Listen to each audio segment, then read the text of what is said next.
There are 3 core dating myths that are the most common reasons why guys hold themselves back, don't date the women they want to date, and honestly feel stuck, never realizing their potential when they are dating and trying to meet women. And honestly, a lot of these myths have been things that have caused me to lose months of my life wasting time, not talking to women, not getting better at this skill. Life isn't all about talking to women, but if you're trying to improve at it, you really should spend as little time improving as possible and get the most gain out of it. And you don't want to waste time not taking action because some myth is holding you back. The first dating myth is that women have unrealistic standards now. They absolutely do not. The number one thing you have to understand about this is that the people that have unrealistic standards are the red pill gurus and the women that you will never actually talk to that go on these podcasts that I basically call the dumb women podcasts. Like podcasts that specifically find the dumbest people possible to come onto the podcast and make women look bad.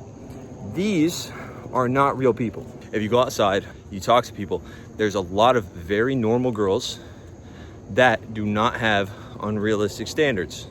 There's a lot of really normal people that don't have unrealistic standards. I talk to a lot of girls where they're just very normal. You don't need to be 6'8". You don't need to have millions of dollars. You don't need to be jacked. Being jacked, being in shape, being tall, having money, yeah, it can help you, but it is not the end all be all. And a lot of times, the fact that you don't have those things, the whole reason that you not having those things is keeping you from getting results is because you're letting it affect your confidence. And women can tell you are carrying yourself in a less confident, less charismatic, less attractive way because you feel like you're not good enough. A lot of the reason that these red pill guys can sell you courses is because they make you feel not good enough about yourself. And a lot of these guys, there's a reason why they lie about the money they make. They're on steroids. They're doing all these disingenuous things because if someone just told you, hey bro, you can go outside, you can accept yourself for who you are, and you can end up dating girls that are like an 8, 9, 10 out of 10 for you specifically. Now, you might not be dating if you're, broke and work at McDonald's, but you're just a cool guy. You might not end up dating that many girls that are dating NBA players, but most guys don't want to date those girls anyway. I actually have a client that's a DJ, plays these big shows all over the world, travels all over the world, and he doesn't want to date girls that date DJs. He has no problem dating girls that date DJs and that date famous people. He has no problem with that. What he wants to do is date a normal girl that he meets on the street and he's struggling to actually approach. And so if that's you, then these normal girls that are on the street that you could just talk to, that are still very pretty, that have a lot going for them, that are confident and fun, and they have their own job and they can do their own shit. Those girls are interested in a normal guy that makes them feel something, makes them feel good. You have to have game. You have to feel confident. You have to feel good about yourself. That's very fucking important. So that's myth number 1. The second myth that really held me back was that looks matter. Obviously, looks matter a little bit. Okay, if you look busted as fuck, then yeah, you're fucked. But none of you guys do look busted. And if you do, you can literally look at my transformation here, how I looked 8 years ago versus how I look now. And by the way, how I looked 8 years ago, I was still getting results. I was still getting girls. A big reason why I was doing that was because I felt very confident about myself. One mindset that really helped me with getting over this looks thing, if you know that you're not approaching because you don't think you look good enough, is you might as well believe that looks don't matter. And I don't care if this is really delusional, it really helped me. You might as well believe that looks don't matter, because if you believe that looks don't matter, then you're gonna take action as if they don't, and you're gonna do the best you can despite your looks. That was always my mindset. I just wanna believe looks don't matter. She's not rejecting me because of my looks, because I promise you, even if she does reject you because of your looks, there's something else you could have done to be more confident, be more charismatic, be more masculine, have more of this alpha vibe, this guy that is very self-accepting.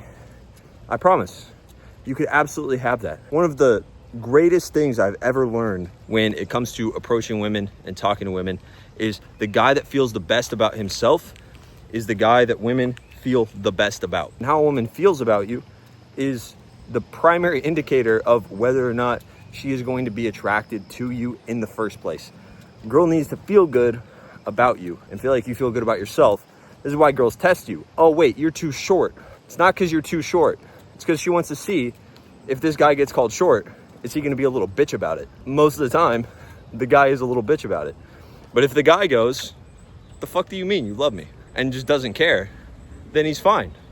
It's okay. The girl's gonna follow your lead on how you feel about yourself. Myth number 3, this is gonna hold you back for a very long time if you don't fix this. Approaching girls is not all that matters. If you are not talking to people and being social at an unreasonable level, opening your mouth for no reason and talking to people, and you're not completely relaxed, trying to have the best time possible and connect with the most people possible, having a lot of throwaway interactions, complimenting people as you pass them on the street, if you notice something worth complimenting. And if you don't notice a lot worth complimenting, honestly, bro, like, you're probably not a positive enough person. You need to fix that, because there's a lot of amazing things that are worth being positive about.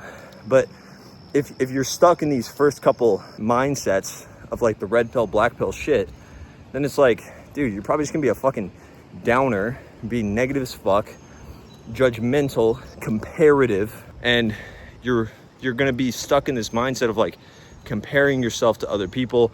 And oh, I don't know if, you know, I like this person's outfit, but it's a 7 out of 10, so is it really worth a compliment? And so when you have such a high standard for what requires a compliment, then obviously that makes it a lot harder. So to get back to my point, you want to focus on getting to a point where you're very fucking social everywhere you go. Not just saying hi to people, but also saying things that are risky, taking social risks. Like my buddy Albert, we went for a walk yesterday. I was filming some Ray-Ban content, and he walked by this big line outside a coffee shop, and he was like, oh, so is this the line for the bathroom?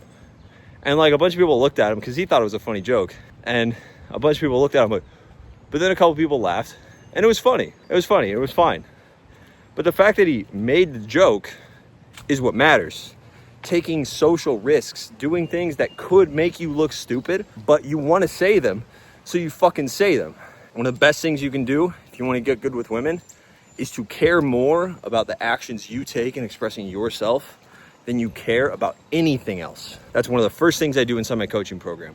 Inside Attraction Accelerator, we have a system that takes guys from never approaching before to approaching consistently and converting those approaches into dates on a consistent basis.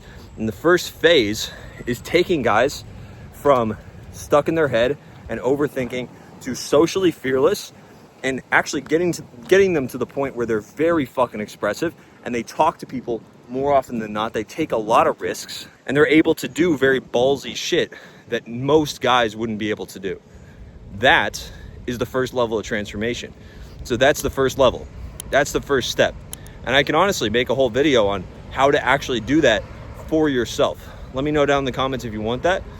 If you want to apply to work with me, there's a link down in the description. I'll see you guys in the next video. Peace.